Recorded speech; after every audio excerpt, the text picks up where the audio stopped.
Hi, my name's Lucy and I'm one of the co-founders of Mazuma. We were the world's first ever subscription-based accounting service for small businesses.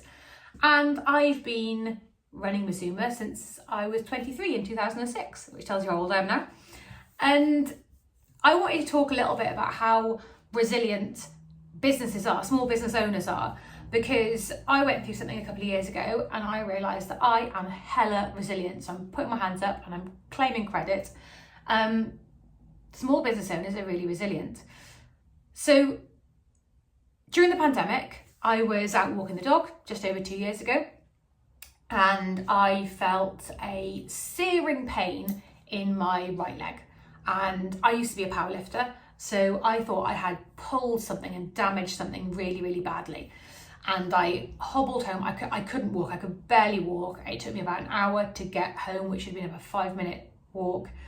And I rested up and I thought, right, if it's not better the next day, I'll go to see the osteopath or something. So did that, woke up the next day and things were still pretty bad. And I was still at this point convinced I'd really hurt myself. And at this point, my foot was very, very cold. My right foot was very cold and also a little bit blue. So I was like, that's not great. So long story short, ended up getting rushed to hospital. It was all very dramatic, but by the time I got there, when I got there, the consultant looked at me. He was like, look, you're young, you're fit, you're healthy. You don't fit any risk profile of anything that's really wrong. I'm not very worried about anything. There's just something a bit weird. You probably really wrenched something, pulled something, there's swelling, it's stopping circulation in your foot. He thought maybe it was like a weird infection of my arteries or something like that. So he said, we'll run some tests. You don't be too worried. I was like, well, okay. This was obviously still in the pandemic. So I was in hospital on my own. I've never been in hospital before in my life. When they said to me, they're like, oh, you don't really have a medical history. I was like, no, I don't. I've never been ill. And anyway, so I went for a CT scan, came back, waited around a lot. And the consultant eventually came back to see me and he was white as a sheet. He looked like he'd seen a ghost and he said, well, I don't usually get to speak to people where this has happened because usually they're dead. And I was like, what? And he said, yeah. And then he described what he called a shower of blood clots that had appeared out of nowhere in my arteries and had all landed in my legs. And some very large ones had landed in my right leg and it was cutting off the circulation to my right glute and my right foot, which is why I couldn't walk because just no blood was hardly any blood was getting through, which was causing the pain and what was causing my blue foot. So cue then being in hospital for a while, being put on some very, very heavy medication to try and stop any more clots happening, undergoing every test under the sun to try and find out why it had happened. The good news is I'm incredibly healthy. Apart from this one incident, there's nothing wrong with me. I've had a full MOT, everything's working great. The bad news is that I now had to live with this fact that your body can randomly try and kill you at any point for no reason, which is terrifying. So during that time, when all this was going on, I was on these really heavy drugs. They made me gain a lot of weight. They made most of my hair fall out.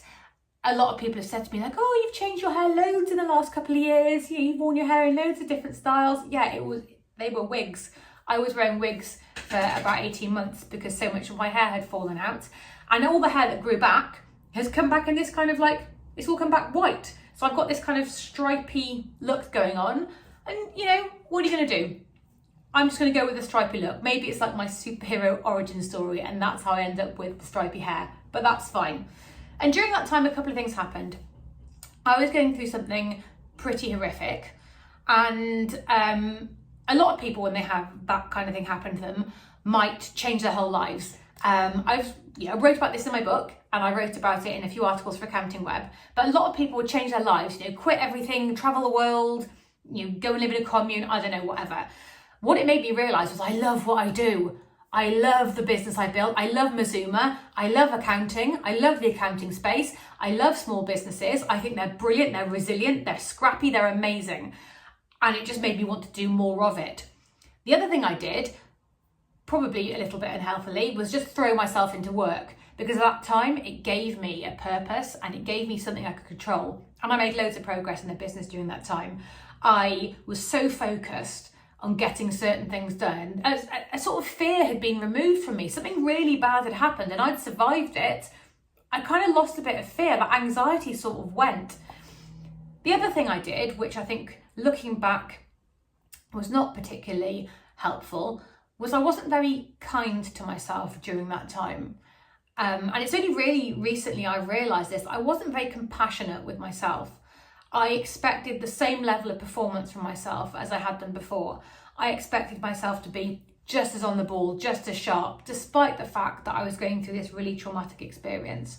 And because of that, there are a lot of people who, even though they might have read an article where I've talked about this or maybe read my book, I think didn't really notice that I was ill. They were maybe too polite to say I got a little bit chubby from the drugs, but they didn't know I was ill. They didn't realise at the time how poorly I'd been. And it makes me, first of all, realise how resilient you can be. How when your back's against the wall, you can do incredible things that you think that if someone told you that had happened, you'd think, well, anybody in a job perhaps would have 6 months off work to recover. Nope. I took 1 day off to recover from the fact I didn't get very much sleep in hospital. I got my husband to bring my laptop to hospital so I could work in hospital. That's a red flag. I should have been doing that. You can do amazing things when your back's against the wall, but also when you are a business owner and when you are running your own business, we tend not to be very nice to ourselves. We're not very compassionate. We don't give ourselves the same leeway that we give to a member of staff or to a partner that we should for ourselves. We're not as nice to ourselves as we should be. We expect great things of ourselves, even when other people would crumble and ask for help. Did I ask for help during this time? Of course I didn't. I just carried on and tried to ignore it. So I just wanted to talk about it a little bit, really, that I went through this thing, and apart from joking about it, obviously, because why would I have a serious conversation where I can deflect the whole thing with humour? That's very healthy. Apart from joking about it and kind of writing about it a bit in some publications, I've not really spoken about it and the impact it had on me. And it just felt like eventually something I should share, because there's a bit of you that doesn't want to put this out there, because there's still a little tiny voice in my head that's saying, don't put this out there, Lucy, because then people will think you're weak and they'll think you're about to keel over and you can't run Mazuma anymore then. And that's ridiculous, because stuff happens, life happens. And that's me not being compassionate to myself about this whole scenario. So this is me kind of holding myself accountable and putting it out there and talking about something traumatic that happened and something that had a massive physical impact on me. I had to learn to walk again. There were about 3 months where I couldn't walk because my leg didn't work. And I was beating myself up that I couldn't take the dog on as long a walk as I wanted to. Yeah, I mean, looking back at that and saying that out loud, that's bonkers. But that was how I felt at the time. So this is just me kind of having a bit of a ramble and just doing a little bit of a dive into things that make me me, and a recognition for myself, if nobody else, if no one watches this, that I am resilient and strong and motivated, and the world can throw you a massive curveball, and there's nothing so far that the world's thrown at me that I haven't survived. So I, or you, can let go of that anxiety and that fear, because there is nothing so far that you have been through that you have not survived. You can get through whatever the next thing is. You've got the resources. So this was just me talking about that. And maybe I'll share some other bits and pieces of my life as I do a little bit more of this vlogging malarkey. Who knows? Thanks anyway.